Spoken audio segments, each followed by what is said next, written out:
Assalamualaikum warahmatullahi wabarakatuh. Perkenalkan, nama saya Muhammad Ali Pramana dari kelas C Perdagangan Internasional. Di sini saya akan mempresentasikan ekspor dan impor sepatu. Di sini ada definisi sepatu. Sepatu merupakan alas kaki yang bersifat universal. Sepatu dapat digunakan saat berolahraga, bekerja, secara resmi, atau sekedar menjadi pemanis penampilan ketika kita sedang bepergian. Sepatu juga menjadi alas kaki yang dapat melindungi kaki kita secara keseluruhan, mulai dari telapak kaki sampai dengan mata kaki. Di sini ada manfaat sepatu. Pemakaian sepatu adalah untuk meningkatkan performa saat melakukan berbagai kegiatan, sebagai alat keselamatan ataupun sebagai penunjang penampilan penggunanya, dengan tetap memasukkan unsur ergonomis pada kaki pemakaiannya. Terus di sini ada komoditas sepatu berasal. Sepatu olahraga yang digunakan beberapa negara banyak berasal dari Indonesia. Hal ini dikarenakan sepatu olahraga menjadi salah satu komoditas utama ekspor Indonesia. Mengutip akun resmi Kementerian BUMN Jakarta. Pasalnya, produk asal Indonesia memang terjamin kualitasnya, sehingga permintaan dari negara lain meningkat dari tahun ke tahun. Di sini ada ekspor sepatu. Asosiasi Pengusaha Indonesia atau APindo melaporkan bahwa ekspor sepatu Indonesia ke negara-negara mitra tradisional seperti Amerika Serikat dan Uni Eropa akan anjlok sebesar 50% di 2023. Tidak hanya sepatu, anjloknya ekspor juga bakal terjadi pada produk garmen sebesar 30%. Lalu di sini ada grafik data ekspor. Menurut data Badan Pusat Statistik atau BPS, nilai ekspor sepatu olahraga ke Amerika Serikat mencapai 1,63 miliar pada 2021, tumbuh 60,77% dari tahun sebelumnya. Ekspor ke Amerika Serikat berkontribusi sekitar 35,41% terhadap total ekspor sepatu olahraga nasional pada 2021. Ini menjadikan Amerika Serikat sebagai pasar terbesar, disusul oleh Tiongkok dan Belgia.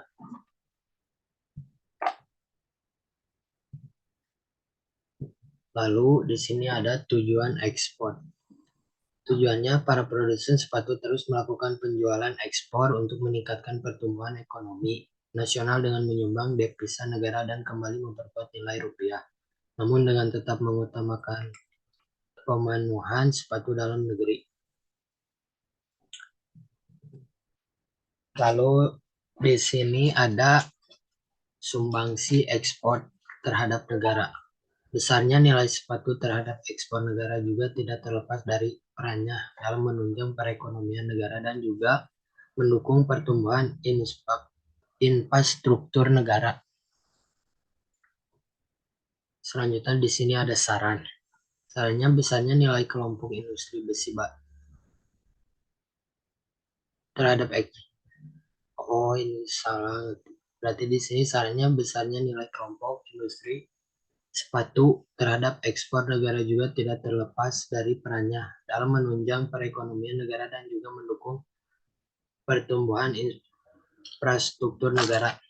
Di sini maaf, mungkin saya salah menulis, harusnya sepatu. Di sini ada impor sepatu.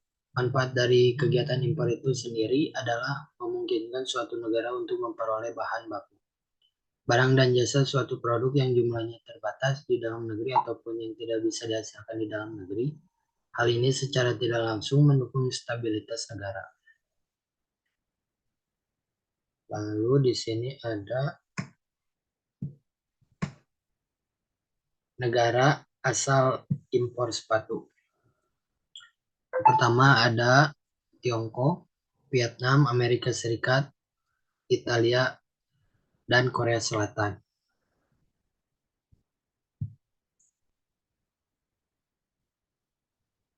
Produk alas kaki yang diimpor Indonesia pada 2021 paling banyak berasal dari Tiongkok dengan nilai mencapai 369,68 juta atau setara 50,48% dari total nilai impor alas kaki nasional. Vietnam menempati urutan kedua dengan nilai impor sebesar 175,71 juta, diikuti oleh Amerika Serikat dengan nilai impor sebesar 69,9 juta. Italia dan Korea Selatan juga termasuk negara pemasok alas kaki terbesar untuk Indonesia pada 2021. Nilai impor dari Italia sebesar 21,16 juta dan Korea Selatan 18,59 juta. Lalu di sini ada perkembangan impor sepatu. Menurut kode HS,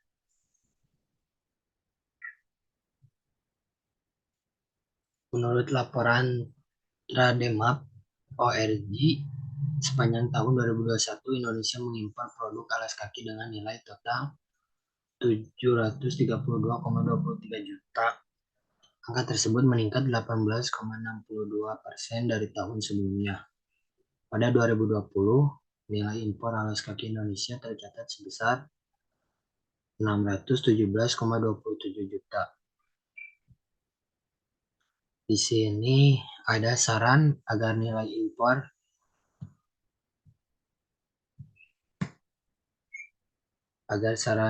menurun.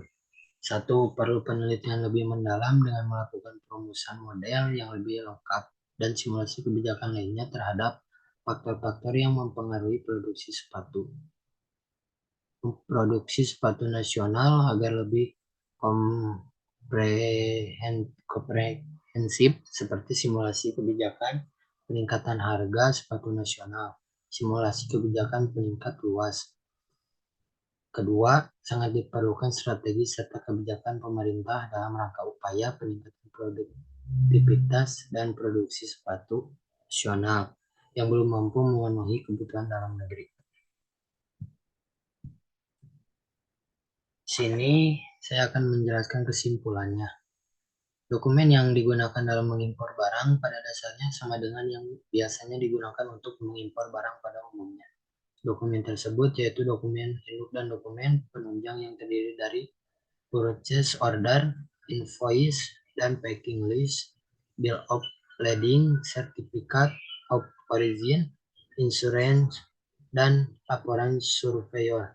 Dokumen tersebut merupakan suatu keharusan yang dibutuhkan dalam mengimpor barang, dan isi pada dokumen tersebut selalu dipastikan kesesuaiannya dengan keadaan barang yang diimpor. Sekian dari saya, maaf bila ada kesalahan. Assalamualaikum.